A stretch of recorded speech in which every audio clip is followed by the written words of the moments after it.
Это же сложно. Продать чью-то квартиру и завладеть этими деньгами. Бабки-скамщицы? Что за машину ты купила? Порш. Меня похитили, меня пытали шокером. Действительно ли Сергей Домогацкий взял денег и всех кинул?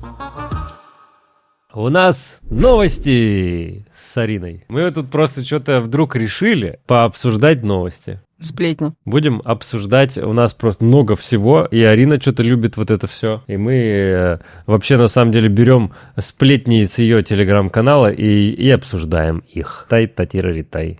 Пам! Я по этому поводу отрастил усы, а Арина переоделась в мушкетера. Д'Артаньян и Портос. Погнали.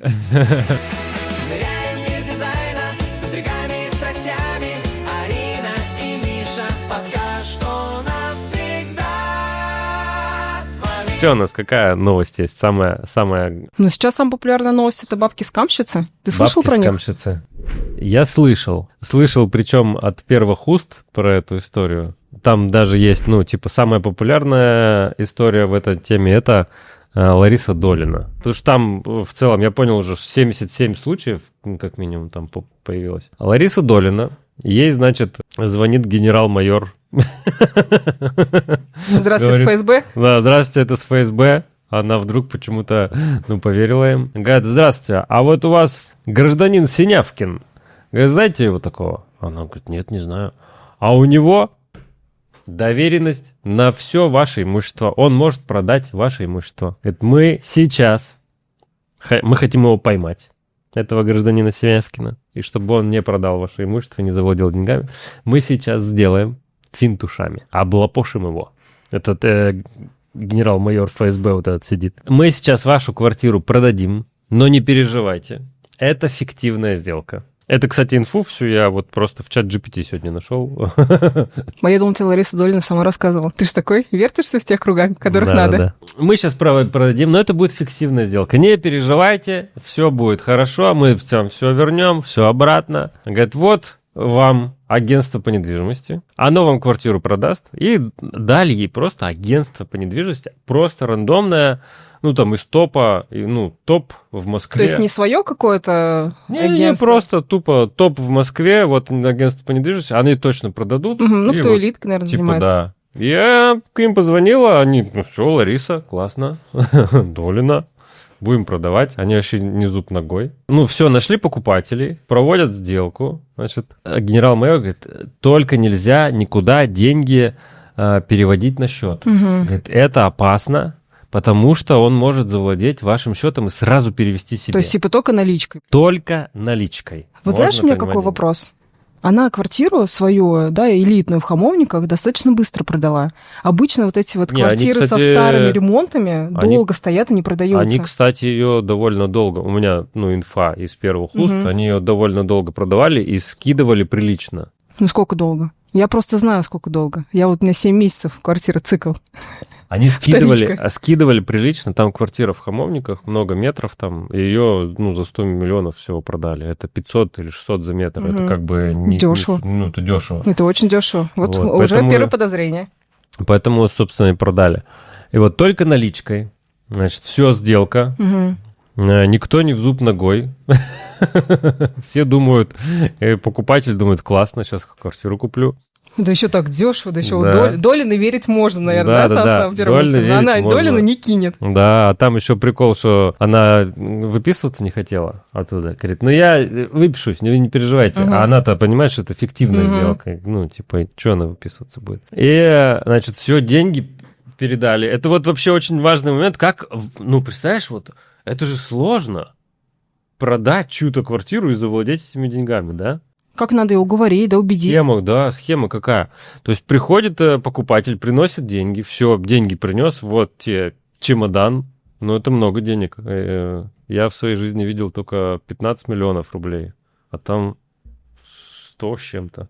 То есть, много денег. Отдает продавцу. Все, там риэлторы ушли. Риэлторы получили свою комиссию. Комиссию, кстати, получили какую, риэлторы. 3% от 100 миллионов? 4%, да. 4%, не знаю, неплохо. Сколько там, 3-4%. 4 миллиона. Получили свою комиссию, все довольны, все разошлись. И тут звонит генерал-майор. Значит, говорит, Лариса, как прошло? Все прошло. Говорит, не переживайте. Сейчас мы положим ваши деньги на счет в Центробанке. Не на Сбербанке, ничего, на Центробанке. Это серьезный счет, там нету онлайн-доступа, есть только доступ по паспорту. Мы вот сейчас туда переведем деньги, положим, и там все четко. Для проформы в Центробанке нет счетов. Для физических лиц нет такого понятия. Центробанк обслуживает только банки. А она, все, хорошо, сейчас приедет к вам курьер. Приезжает курьер, забирает деньги. Яндекс.Курьер представил такой, да? С таким рюкзачком, с чемоданчиком в дождь, в зной, в снег. Лариса, здравствуйте, я... Желтый такой. Да. Значит, забирает сумку и уезжает. Угу. И все. Уехал в неизвестном направлении. Фух, слава богу, денежки спасла. Денежки спасла, все, круто. Я так понимаю, что... А что ты смеешься? Такой злорадствует как будто. Да блин, это... Я не злорадствую, на самом деле. Я, конечно, это нервы, понимаю. Это нервы.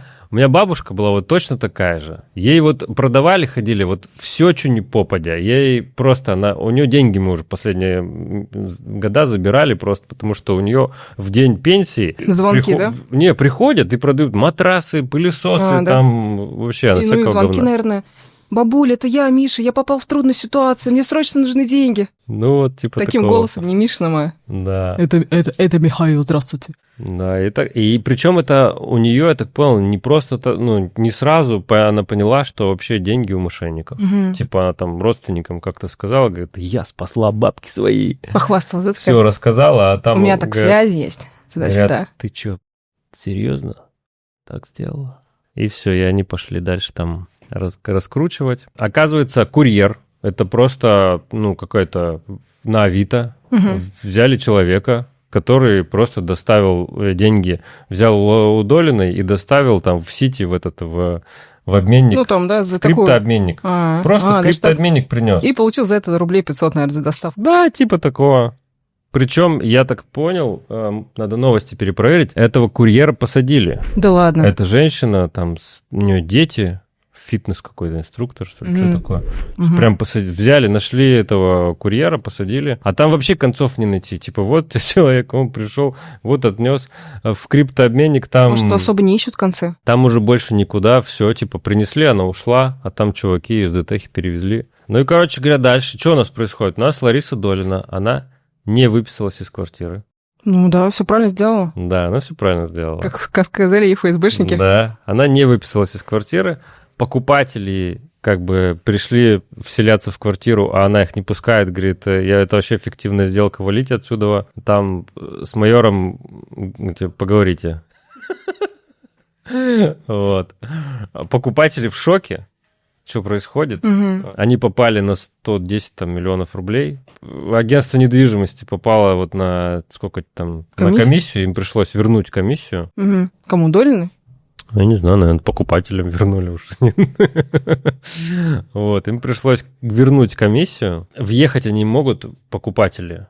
Минус 110 миллионов, у них там судебное разбирательство, там конечно, вся Москва поднялась.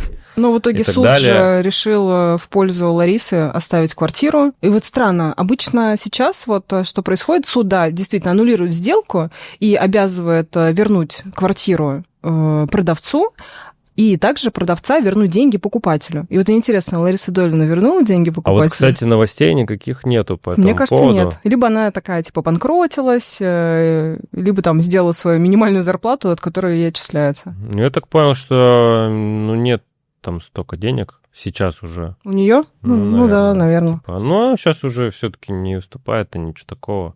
Ну да, не Надежда Бабкина. Ну, вы вообще не думаете, что, типа, если ты там звезда, и у тебя деньги, всю жизнь Надежда Кадышева, господи. Вот Надежда Кадышева сейчас гребет бабло. Вот у нее точно есть. Я за новостями такими, если честно, не слежу. Да, усики опустил, как будто знаешь, что такая Надежда Кадышева. Как будто в курсе.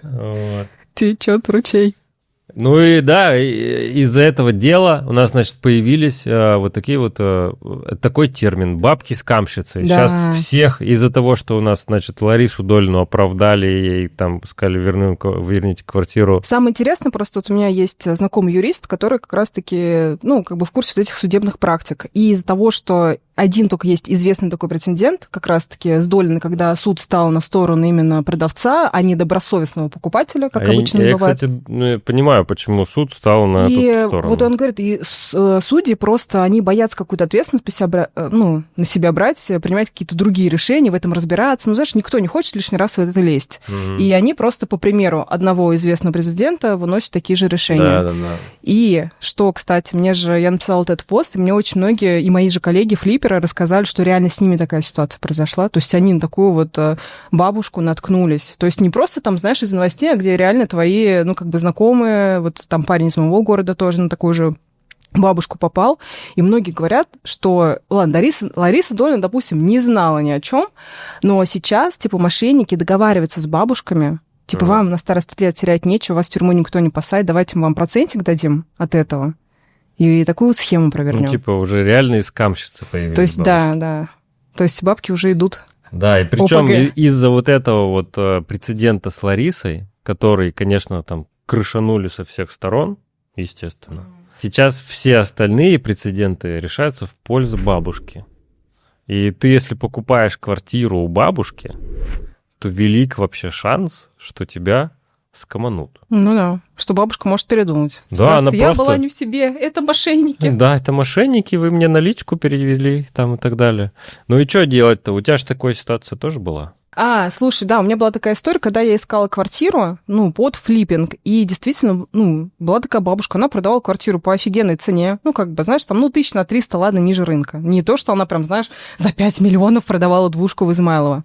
Это было, кстати, в Измайлово, район Измайлово, двушка, 11 500 она стоила, но там, я когда пришла на просмотр, там хороший ремонт, такой, знаешь, евро-ремонтик, пластиковые окна, чистенько, аккуратненько, куча вообще вещей, и как будто она не собирается никуда вообще уезжать. И она отказывалась выписываться до сделки. То есть первый звоночек, который у меня был, то, что я не буду выписываться по сделке. И юрист у меня там задает вопрос, а вам есть куда выписываться? Вы будете покупать какую-то квартиру другую в альтернативу? Она говорит, да, мне есть куда выписаться, куда-то там в Норильск к родственникам. И на самом деле спасибо моей юристу, потому что она сказала, Ирина, лучше не надо. Но если человек не выписывается, это вообще опасно. Она готова выписаться, да, она там подпишет все это, но куда-то в Норильск к родственникам, пенсионерка, москвичка будет выписываться. Все пенсионеры-москвичи, они держатся за свою прописку, потому что у них там льготы, пенсия повышена, медицинское обслуживание, тра-ля-ля, там продукты на дом привозят, в общем... Да и в целом суд, если увидит, что у нее больше жилья нету, и это вообще последнее жилье, он точно ей вернет, бабушке вернет. Ну я не знаю, в итоге она продала свою квартиру или нет, но сейчас это... Ну то есть что у нас, значит, нельзя продавать, покупать, вообще стараться не покупать у бабушки. А твои бабушатники, они тут Нет, ты знаешь, мне кажется, единственный такой... не то, что более-менее безопасный способ, это когда ты покупаешь квартиру в альтернативу. То есть человек, продавая свою квартиру, он эти деньги не наличными себе в руки получает, а сразу же покупает что-то другое. Знаешь, да, такое, что альтернативная сделка?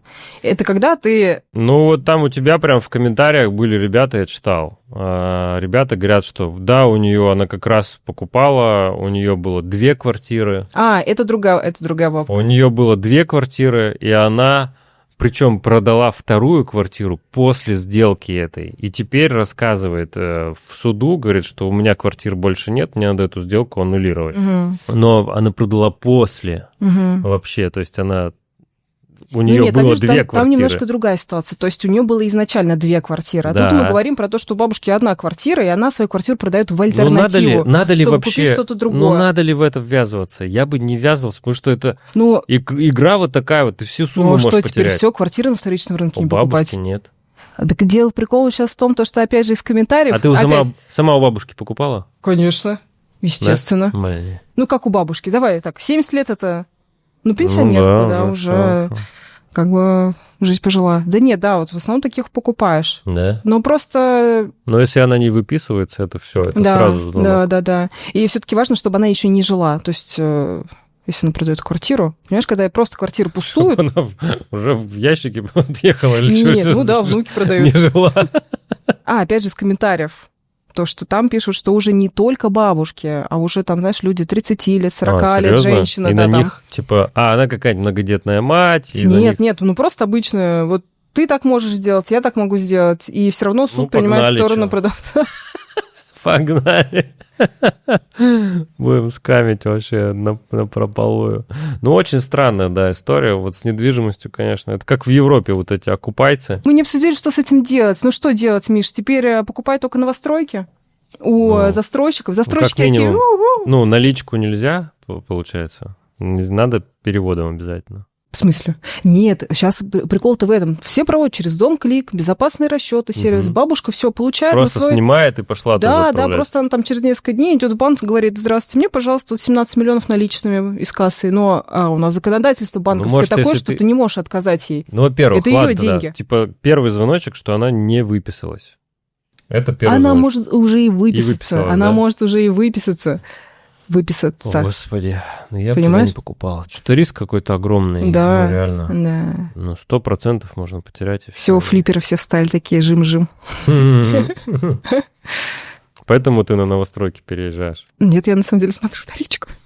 Ну что, мы-то не знаем, что делать с этим. Мы просто предупреждаем вопрос. Да. Ну, я не знаю, что. Я бы просто не покупал. А тут уже флиппер, конечно, у вас должно жим-жим. Давай про блогеров. Ладно, про твоих известных не заказчиков, но про твоих корешей-блогеров. Корешей, что началось-то? Ну, у вас совместный... Короче, я хочу поговорить про Сергея Домогацкого, потому что я на него недавно подписала... Точнее, я его знаю давно. Я смотрела его YouTube-блог, там про поверх дома он рассказывал, про стройки, всякие там полезные тоже штуки у него были. И тут захожу в инсту, а там: меня ищут бандиты, меня похитили, меня пытали шокером, с меня требуют $1 миллион. И вот обычно в дизайн-среде, в дизайн-индустрии таких прям вот грязных криминальных вещей мало. Ну, и в 90-е были, мы про них еще тоже поговорим. А вот сейчас, ну, ты его знаешь, вы там снимали совместный выпуск. Мы с ним конкретно не снимали этот выпуск. Да? Он уже тогда на Бали жил. Понятно. Ладно, расскажи, что ты про него знаешь. Он просто заказал у нас дизайн интерьера своего дома. То есть он как заказчик был? Как заказчик был, да. То есть мы ничего про него не скажем в итоге тоже? И типа заплатил за интеграцию этого дизайна интерьера в блоге. Мы сняли видео, сделали дизайн интерьера. Ну, то есть это наш дизайн, и мы легко, конечно, его показываем. То есть это вообще лайфхак, кстати, для людей, кто хочет рекламу у нас, а мы отказываем, да, там надо просто заказать у нас дизайн, а мы вполне себе, возможно, можем снять видео про этот дизайн. Действительно ли Сергей Домогацкий взял денег за стройку вилл на Бали и всех кинул? А ты как думаешь? Или он не хотел всех кидать? А ты как думаешь? Это его кинули, как он всех кинул. Кинул, не кинул? Как у тебя? Ну, ты там по факту сейчас... Ну, я поверхностная, знаешь, я такая очень поверхностная. По факту как будто да. Как будто он взял со всех денег, но не построил в срок и не сдал те виллы, которые должен был сдать. И люди остались и без денег, и без вилл. Слушай, он когда еще... Ну, я с ним в реальности встречался 3 раза. 3 раза виделись. Общался с ним, и вот когда он там из Бали приехал такой, я говорю: а что ты, ну, как у тебя вот это вот фахверки твои, вот этот бизнес целый, работа, ты там живешь на этом своем Бали уже столько времени, он же в ковид переехал уже, и как у тебя вообще бизнес работает без тебя? Он говорит: я все настроил, все четко, все пусечка-тюсечка. И вот мы видим, как там очень много людей мне писала, типа: дай телефон Домогацкого, он нам что-то не отдал наш домокомплект. То есть у него в целом история вот эта развалилась. Я считаю, потому что сам он уехал, поэтому так бизнес не работает. Бизнес не работает без тебя. Это не работает. Он просто словил кассовый разрыв здесь, в России. Не получилось этого у него вытащить. Это, опять же, моя личная вот, ну, там, догадка. Я с ним не общался, ничего вот не знаю. Понятно, да. То, что вот видел, знаю и как вот могу догадаться. Короче, ты думаешь, он такую схему в России провернул? Больше похоже, что да не схема это. Обкатал ее в России, значит. Человек просто, слишком так вот... В себя поверил? В себя поверил, да. И уехал, и оставил бизнес. Он просто не вывез финмодель и, получил... И сошел с ума. Да нет, просто кассовый разрыв получил, и все. Насчет вот этого-то, как тебе кажется, неадекватное поведение, он всегда был всегда такой, поэтому... да. Я же его лично не знала. Такой немножко эксцентричный. Да. Он же меня там обвинял, мне скидывали ребята, как он говорит, А тебя за что? Он там, у него был обзор виллы, он говорит, Миша классный дизайнер, но кинул меня, типа, не по-мужски поступил. Говорит, что ты сделал? Он говорит, что что мы с ним договорились, что я ему даю право производить, лицензионное право производить диваны Бока Томми, а он взамен этого мне какие-то там деньги или что-то часть, или какой-то дом там построит. И такого не было? Такого не было. Ну вот видишь, ему надо выздоравливать. То есть он может что-то приврать, преувеличить, чтобы покрасивее история звучала. В моем случае, да. И прям совсем, типа, вот он перетащил так в эту сторону. Я лично на это не отвечаю, мне вот смысла нет никакого. Я вижу, что, что-то то же самое произошло и на Бали. Я так понимаю, что там он начал строить на этой Нуса-Пениде, там зеленая зона, там строить нельзя. У него были подвязки, как у всех в целом, кто строил на Бали. У него были подвязочки там с балийским правительством. Тот же, у них там есть этот на Убуде, как он называется-то? Парк Убуд. Ага. Вы не знаете? Нет. Застройщик Парк Убуд. Мы нищие. Парк Убуд, застройщик, у него то же самое были вот какие-то подвязочки с местным правительством. Там просто, там 90-е. Понятно. Короче, они ему пообещали, они его кинули, а он кинул всех остальных. Нет, они просто, у них сменилось правительство. Понятно. Сменилось правительство, новое правительство уже по-другому реагирует на все это. И все. И им говорят, строить нельзя, а он уже деньги взял за виллу, и что делать, непонятно. У него опять появился кассовый разрыв. Это называется кассовый разрыв. Нету денег, чтобы вернуть дольщикам. Строить нельзя, а вернуть обратно нельзя, потому что половина вилл построена, и Ламборгини куплена. Все в целом... У Сергея Полонского такая же история была. Естественно, конечно, там, я все слова его на 2 поделил. Я не верю, что он, что он прям типа мошенник, который ходит, всех кидает. То есть он это сделал не специально? Действительно хотел построить дома. Вот мне так видится. Действительно хотел. Кто-то же все равно в России его дома покупал, строил, кто до сих пор в них живет. И очень много людей скопировало эти дома, то есть они в целом успешные. То есть он первый, придумал такую историю? Нет, Фахверк он, конечно, не придумал, но там разработал в целом, там сделали. Это да. Да, кому, хотел дома построить, но не получилось. И что ему делать, я не знаю. На самом деле я видела у него вот эту вот виллу, обзор. Может быть, ты тоже видел, где вилла, а у тебя вместо потолка бассейн, такое все. В этом же обзоре он про меня говорил, поэтому мне пришлось посмотреть. Я как-то прослушала, видимо. Мучиться смотреть, да, вот это все. А это у нас плинтус Домогатского. А это полочка Домогатского. Это диван Томми Домогатского. Да, это Фахверк Домогатского. По идее, он мог с тобой вообще не договариваться, просто копируй тогда и все.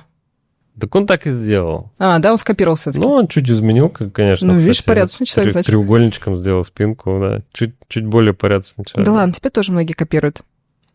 И даже меня сейчас многие копируют. Да? Мне это так приятно. Да, мне недавно флипперша одна написала, Арин, клиент скинул фотки твоей квартиры, мы будем безбожно копировать, так, поэтому заранее тебя предупреждаю, что потом для тебя это не было шоком. Мы же видео целые снимаем для того, чтобы они копировали. Это прям целые со списком материалов, цветом краски и так далее. Мы тогда видео не публиковали, не копировали. Это специально для вас, что вот так можно делать. Вот конкретно так делай, А, Б, С, да, и все. Не откладывай на следующий год, потому что в следующем году будет стоить дороже. Да, вот Ваня, например, до сих пор живет в этой квартире. Сколько уже месяцев ты живешь? Полгода. Краска не отвалилась? Все хорошо. Не отвалилась? У меня вообще все прекрасно. И ванна ничего не отвалилось? Ничего не отвалилось. А гардеробная как? Пылится там одежда? Это самый просто популярный вопрос из комментариев. Я каждую неделю полностью стираю ее, потому что у меня не так много одежды. То есть ты ее надеваешь, поэтому она у тебя не пылится? Я ее надеваю, стираю, развешиваю. То есть она не... Единственное, что ящики, ну, прям плохого качества. Но они прям просто выпадают. За 5000, да. Ну, надо поставить за 10 тысяч. Можно фурнитуру, может быть, поменять. Ну, это ты что-то решил там Франкенштейна собрать. Проще, конечно, новые ящики. Но они будут дороже. Нормальные ящики будут там типа 50, там 100 тысяч стоить. А тут за 5, ну, пользуйся уж. За 10 тысяч найдешь. Да, но если краска не отвалилась, то все, вот опрувлено, да, там краска в ванной не отвалилась. Да. Ну, смотри, как ты моешься. Может, ты не моешься. Может, ты так ножки помочил, по важным местам прошелся. Стоит в ванной, а не... Или прям поливаешь. А как люди моются? Все по-разному. У нее такая ванна маленькая, что там на самом Да, у деле... него нормальная ванна. У меня такая же по Как не размеру. встанешь, там все у тебя будет в воде. Там, ну как по-другому. Давай так, я перед тем, как включить воду, направляю все на стену, чтобы была сначала не холодное обдало. Поэтому вода попадает. Хорошо. Краска не отвалилась. Чудо какое-то. Я не верила, если честно. Чудо чудесное. Не верила.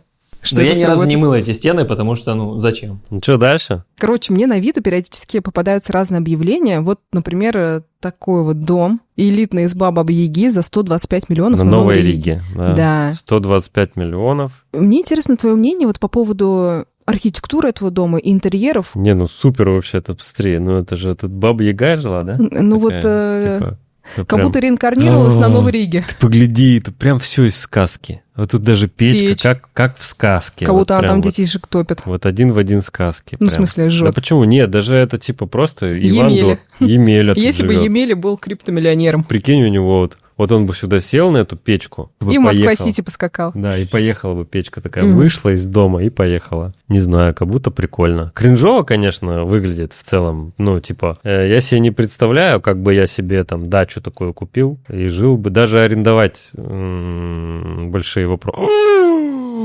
Ничего Джакузи себе, увидел. вот это богатство. Но это не Емеля уже. Ну. А ты погляди, вот Это Емеля заказал проституток и позвал их в джакузи. ты погляди, тут Кожаных диванов не хватает. панорамные окна.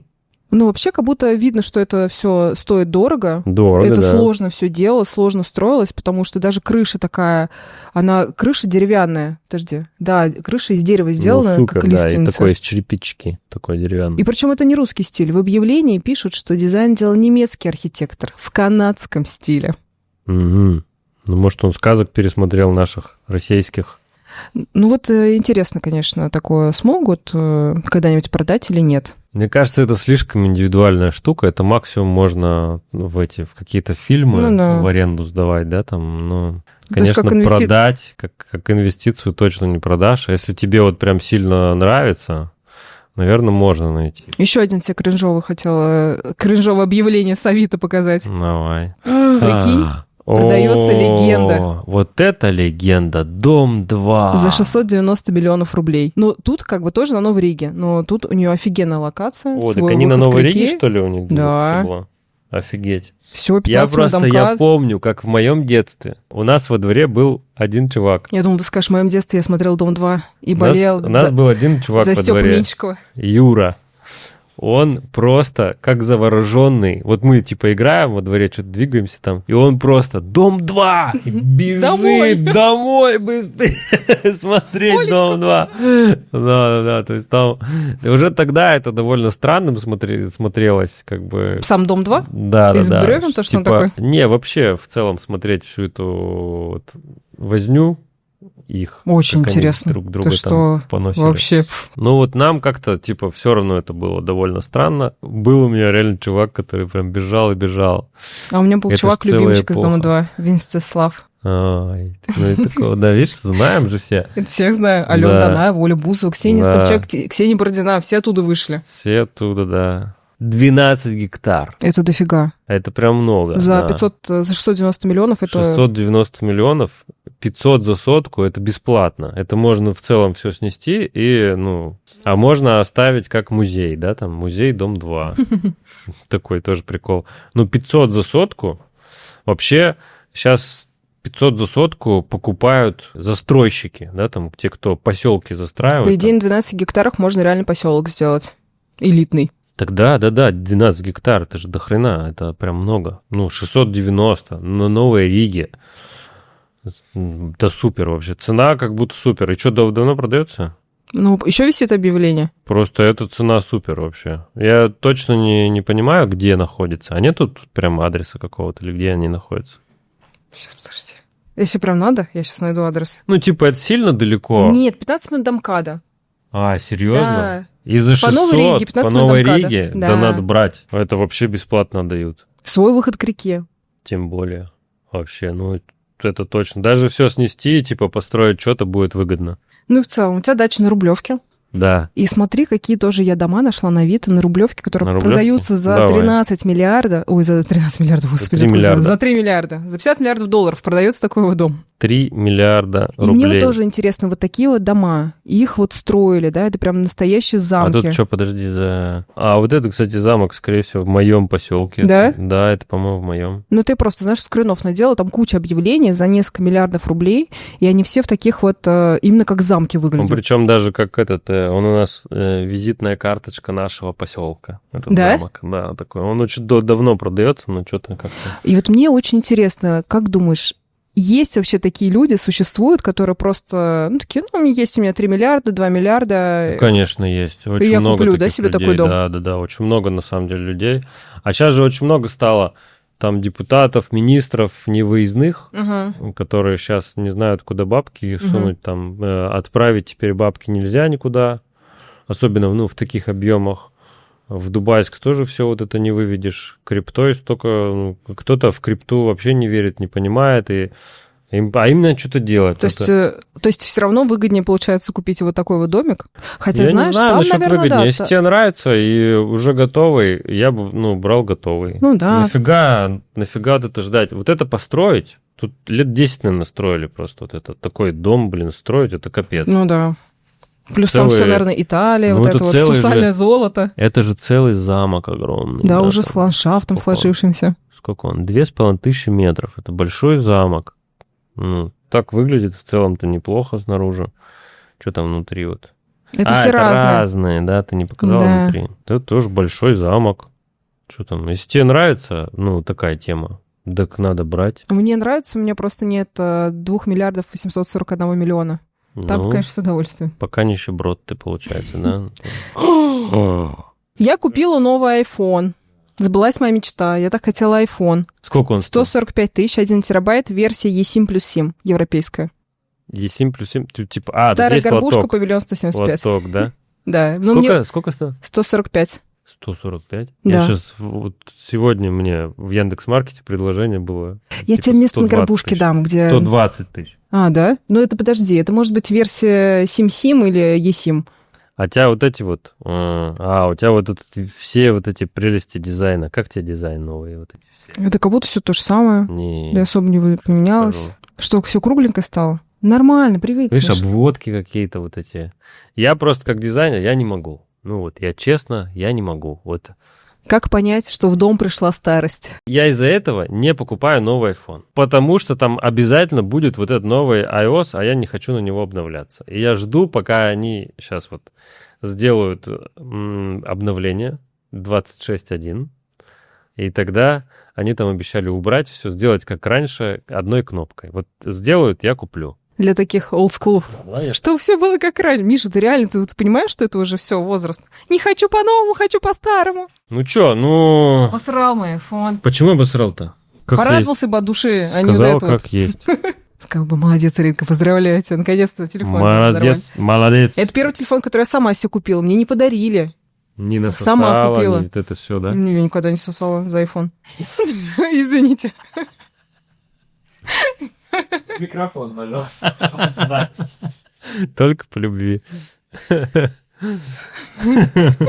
Чем мы вот это все, айфоны до айфона? Ты же машину купила. Да, купила. Рассказывай, что за машину ты купила? Порш, Макан. Я уже такой 911. Макан. Мне Макан же надо круто. на дачу ездить, мне Да, нужно что-то да. повыше. Че, ты довольная? Да, я на самом деле... Это первая машина, которую я купила сама, не которую мне там достала, знаешь, от родителей, от бывшего мужа, а реально, которую я купила на полностью свои деньги, никто мне не подкидывал, сама честно заработала, сама купила, именно купила ту машину, которую хотела. Я очень давно его хотела. Ну, поздравляю. Спасибо. Это, круто. Порш, Макан, супер вообще. Это вообще какие-то невероятные, если честно, А ощущения. ты прошлую машину продала? Или Нет, оставила? она Типа, осталась в семье еще даже, да? Ну да. Вот. Ну, я ее То есть продаю. Вообще на новые деньги купила. Ну, ты что, Супер заработала, вообще копила, супер. откладывала. Да, я за тебя очень, очень рад. Спасибо Молодец. большое. Ты продала свою хату? Да, ну, завтра сделка. Надеюсь. Серьезно? Надеюсь. Это, блин, моя боль. Квартира моя боль, господи. Давай вставим сюда, за сколько продала там. А мы уже снимали ее? Мы уже выложили. Уже выложили Уже её? выложили. Ну, Там вот уже типа, 500 тысяч просмотров, Миша. вот здесь покажем, что за квартира, да? Алло. Какая квартира, и Да. ты ее завтра продаешь. Да. А что это? За сколько продаешь? 16 850. 16 800. Причем я цену повысила до 17 200. А, Никто не покупал. Долго она стоит. Ну, 3 месяца. Квартира была 3 месяца продажи. Это А. очень долгий срок, А. чтобы ты понимал. Это прям ты очень за долго. это время еще бы квартиру За отремонтировала. 3, за 3 месяца, конечно, да, можно еще пару отремонтировать. лямов накинула бы себе. Да. А сколько... Давай тогда обновим. И- За сколько ты покупала ее? За 11 700 я купила. Так. За 16 850 завтра у меня сделка, я продаю. И сколько в плюсе ты там с учетом ремонта и налогов? Да, за вычетом ремонта, за вычетом налогов где-то в районе 2,5-2 600. 2 600? Ну, где-то около, да. А сколько у нас стройка длилась? 4 месяца. 4 месяца? То есть у меня цикл от покупки до продажи получается ровно 7 месяцев. 7 месяцев. Да, но это И это получается, чё получается? 30%, ну, около 30% годовых. 2 600 разделить на 7. Это 370 тысяч рублей. Ну, уже не так выгодно, как раньше, да? Нет, вообще сейчас флиппингом не так выгодно заниматься. Сейчас выгодно курсы продавать. Про видео. Про А нейросети. ты курс про флиппинг будешь делать? Нет, не буду. Вы там напишите, как вам вообще выпуск. Стоит ли нам дальше эти все сплетни обсуждать? Подкидывайте сплетни, что обсудить. Предлагайте свои названия. Пишите там в комментариях обязательно. А если этот выпуск наберет 50 тысяч лайков, то мы снимем еще Что мы один. накрутим? То мы снимем еще один. Вот. 50 тысяч лайков, много что-то, да? Да, поэтому надо лайкать. Ладно, пока-пока.